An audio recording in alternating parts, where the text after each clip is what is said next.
दोस्तों mutual fund में हम कैसे अपने पैसे को इन्वेस्ट कर सकते हैं, या फिर अगर हम ये कहें कि म्यूचुअल फंड में हम कैसे अपने लिए एक एसआईपी स्टार्ट कर सकते हैं, वो सारा का सारा प्रोसेस इस वीडियो में मैं आपको समझाऊंगा।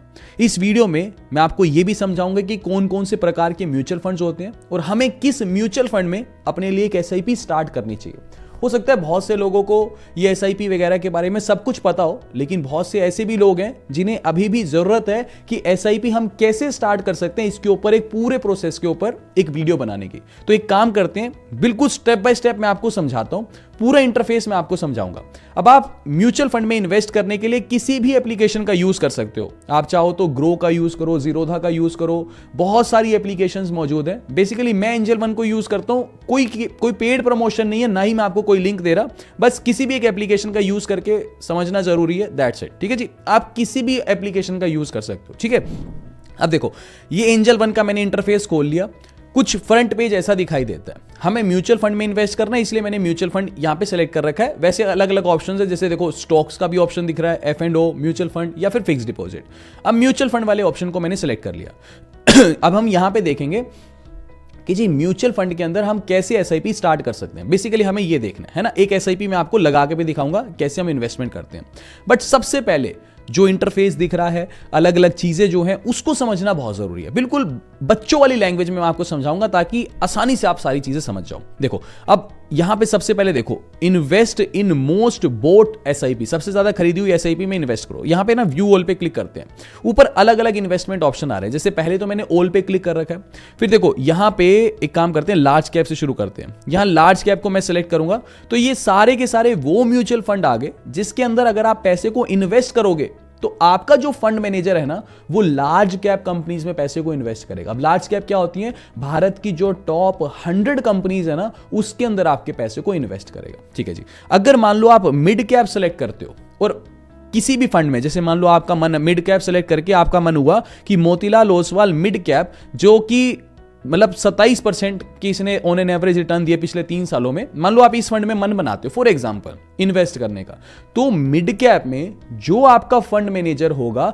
वो मिड कैप कंपनीज में आपके पैसे को इन्वेस्ट करेगा। मिड कैप कौन सी होती है? देखो टॉप 100 तो हो गई भारत की लार्ज कैप कंपनीज, फिर 101 से जिनकी रैंक 250 तक है, इनको हम बोलते हैं मिड कैप कंपनीज। तो मिड कैप कंपनी के म्यूचुअल फंड में अगर आप पैसे को इन्वेस्ट करोगे तो आपका फंड मैनेजर फिर मिड कैप कंपनीज में इन्वेस्ट करेगा। अच्छा, फिर आपका मन किया मान लो चलो स्मॉल कैप में इन्वेस्ट करते हैं, कोई बात नहीं, मान लो फिर आपका स्मॉल कैप सेलेक्ट किया, इसमें मान लो आपका मन किया HDFC स्मॉल कैप फंड में पैसे को इन्वेस्ट कर दो, तो इस फंड का जो फंड मैनेजर होगा वो आपके पैसे को भारत की स्मॉल कैप कंपनीज में इन्वेस्ट करेगा। अब स्मॉल कैप होती है वो सारी की सारी कंपनी जिनकी रैंक 250 से नीचे है, वो सारी की सारी कंपनीज होती हैं स्मॉल कैप। अब फर्क क्या है? देखो लार्ज कैप जो कि टॉप 100 कंपनीज हैं, वो ऑलरेडी ब्लू चिप कंपनीज बन चुकी हैं, बड़ी बड़ी कंपनीज बन चुकी हैं। अब उसके आगे वो कितना ग्रो करेंगी? ये थोड़ी कि हर रोज डबल ही हो जाएंगी अपने साइज में, है ना? तो लार्ज कैप कंपनीज ऐसी होती हैं जो सेफ हैं, जो गिरेंगी भी नहीं। ऐसा थोड़ी कल को रिलायंस बंद हो जाएगी, आप सुबह उठे हो रिलायंस बंद होगी जी, आप सुबह उठे हो टाटा बंद होगी जी, आप सुबह उठे हो ICICI बैंक बंद हो गया जी, नहीं। लार्ज कैप कंपनीज के अंदर बहुत ज्यादा ग्रोथ नहीं मिलती। ऐसा थोड़ी कि रिलायंस कल 150% के रिटर्न देने लग जाएगी, है ना? मतलब आप समझ लो 1.5 गुनी हो जाएगी एक ही दिन में, क्योंकि उसका साइज बहुत बड़ा है। तो लार्ज कैप कंपनीज के अंदर जब हम पैसे को इन्वेस्ट करते हैं तो वो एक हाथी है, हाथी धीरे धीरे चलता है लेकिन हाथी गिरेगा नहीं। समझ के बात को? तो इसके अंदर रिटर्न्स जो हैं 10, 11, 12% के आराम से मिलेंगे, बिल्कुल सेफर साइड पे मिलते रहते हैं और रिस्क बहुत कम रहता है। तो जो सेफ इन्वेस्टमेंट करना चाहते हैं वो आंख बंद करके लार्ज कैप में इन्वेस्ट करो।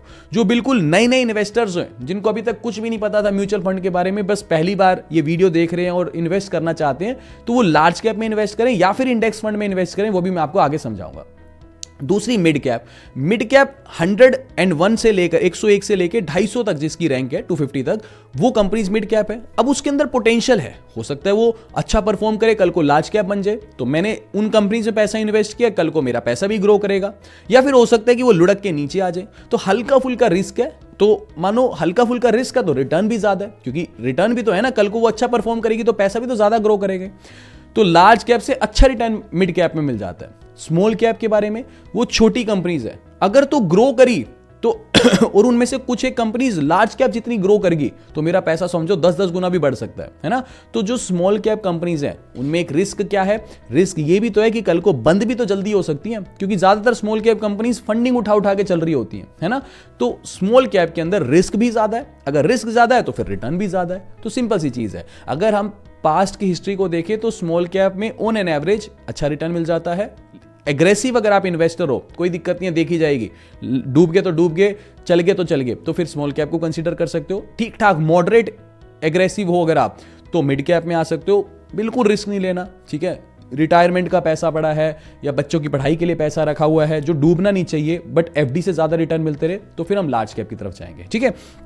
फिर इसमें एक सेक्टोरल फंड आता है, इसमें ज्यादा डीप में मत ही जाओ। सेक्टोरल मतलब एक स्पेसिफिक सेक्टर को आप चूज करो कि मान लो मेरा पैसा सिर्फ इंफ्रास्ट्रक्चर सेगमेंट में ही लगना चाहिए, मेरा पैसा सिर्फ पीएसयू में ही लगना चाहिए, या मेरा पैसा सिर्फ ऑटोमोबाइल में ही लगना चाहिए। ये फिर मार्केट को बहुत स्टडी करते हो तब इसके अंदर आओ, बिगिनर हो तो फिर कोई फायदा नहीं है, ठीक है। अच्छा, फिर उसके बाद नीचे की तरफ आओ, नीचे देखो टॉप पिक्स के अंदर SIP विद 100 मतलब कि SIP विद 100 मतलब कि ये वो SIP दिखाएगा जो 100 रुपए इन्वेस्ट करके भी शुरू हो सकती है। टॉप इंडियन फर्म्स वही लार्ज कैप हो गई कि ये वो फंड मैनेजर वो सारी SIP दिखाएगा जिसमें आपका फंड मैनेजर लार्ज कैप के अंदर ही पैसे को इन्वेस्ट करेगा, ठीक है। अच्छा, फिर उसके बाद हाईएस्ट रिटर्न, मान लो बिल्कुल भी दिमाग पे लोड नहीं लेना, ठीक है, तो फिर हाईएस्ट रिटर्न वाले को चूज करो। इसमें सारी वो SIP दिखाने लग जाएगा जिसके अंदर पिछले 3-4-5 सालों में हाईएस्ट रिटर्न मिले हैं। बट अगेन वही चीज है, मेरी कोई रिकमेंडेशन नहीं है। आप जब भी इन्वेस्ट करोगे या तो अपने दिमाग से इन्वेस्ट करोगे या किसी एक्सपर्ट की सलाह से इन्वेस्ट करोगे, क्योंकि अब हाईएस्ट रिटर्न है, पास्ट में तो दिए हैं बट कोई गारंटी थोड़ी है कि फ्यूचर में भी मिले। भविष्य तो भगवान के अलावा कोई भी नहीं जानता, हम भविष्य जानते होते तो फिर दुनिया के सबसे अमीर इंसान बन जाते ना, सिंपल सी चीज है। तो वही चीज है, आप इससे बस अनुमान लगा सकते हो, ठीक है जी। चलो, अच्छा, फिर हाईएस्ट रिटर्न होगा। फिर देखो best index fund. Index fund एक तरह से कॉपी पेस्ट मैकेनिज्म है। जैसे मान लो पहला इंडेक्स फंड क्या है, यूटीआई निफ्टी 50 इंडेक्स फंड। तो जो निफ्टी 50 यानी भारत की टॉप 50 कंपनीज उठा ली, उनमें 50 कंपनीज में जिसकी जितनी वेटेज है उस हिसाब से फंड मैनेजर ने पैसे को आपको इन्वेस्ट कर दिया। तो index fund is just like copy paste mechanism, ठीक है। अगर मान लो निफ्टी 50 है तो टॉप 50 कंपनी पैसा डाल दिया। अगला देखो Motilal Oswal Nifty mid cap 150 index fund, कि मिड कैप जो 150 कंपनियां हैं 101 से लेके 250th रैंक तक, उन 150 कंपनीज में वेटेज वाइज पैसे को आपके इन्वेस्ट कर दिया। तो कोई टेंशन नहीं, फंड मैनेजर का दिमाग बिल्कुल भी नहीं चला। इसीलिए इंडेक्स फंड के अंदर जो एक्सपेंस रेशो होता है वो बहुत कम होता है, समझ के बात को। तो इंडेक्स फंड में भी रिस्क बहुत कम है, जैसे जैसे मार्केट परफॉर्म करेगी वैसे वैसे आपका पैसा ग्रो करेगा, सिंपल सी चीज है। अच्छा, इंडेक्स फंड बैंकिंग का भी हो सकता है कि सिर्फ बैंक के ही फंड्स पे पैसा लगाएंगे जी, वो भी बस कॉपी पेस्ट होना चाहिए।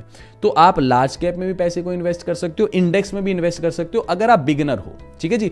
बाकी अगर थोड़ा बहुत एक्सपीरियंस है, एग्रेसिव इन्वेस्टर हो तो स्मॉल कैप की तरफ भी जा सकते हो। कुछ एक और फंड्स भी होते हैं, थोड़ा बहुत बता देता हूं, जैसे फ्लेक्सी कैप भी एक फंड होता है। फ्लेक्सी कैप के अंदर क्या होता है कि आपका जो फंड मैनेजर है उसके पास पूरी की पूरी फ्रीडम है, वो कुछ पैसा इक्विटी में भी डाल सकता है, कुछ पैसा मिड कैप में भी डाल सकता है, कुछ पैसा स्मॉल कैप में भी डाल सकता है। वो उसकी चॉइस है, कितना परसेंटेज लार्ज कैप में डालेगा, कितना परसेंटेज मिड कैप में डालेगा, कितना परसेंटेज स्मॉल कैप में डालेगा। मान लो अगर आप थोड़े एग्रेसिव इन्वेस्टर हो और तीनों में इन्वेस्ट करना चाहते हो, तो मतलब एक तो हो गया फ्लेक्सी कैप हो गया, एक हो गया मल्टी कैप। लेकिन मल्टी कैप के अंदर एक चीज होती है, वो जो फंड मैनेजर है उसके हाथ बंधे हैं, उसको एटलीस्ट 25% लार्ज कैप में डालना पड़ेगा, 25% मिड कैप में भी डालना पड़ेगा और 25% जो है स्मॉल कैप में भी डालना पड़ेगा। बाकी का जो बचा हुआ 25% है वो उसकी मर्जी है, वो कहीं पे भी डाल सकता है मार्केट की कंडीशन के हिसाब से।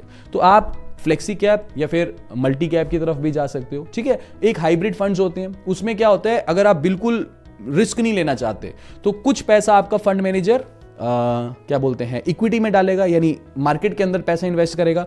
कुछ पैसा आपका डेट म्यूचुअल फंड में डाल देगा जो बिल्कुल सेफ होते हैं, जैसे कि कुछ पैसा एफडी में ही डाल दिया, कुछ पैसा कॉर्पोरेट बॉन्ड्स खरीद लिए, कुछ पैसा जो है गवर्नमेंट बॉन्ड के अंदर डाल दिया, जो कि बिल्कुल 100% इन्वेस्टमेंट सेफ है। तो उसके अंदर आपको बस एफडी से ज्यादा रिटर्न मिलेगा।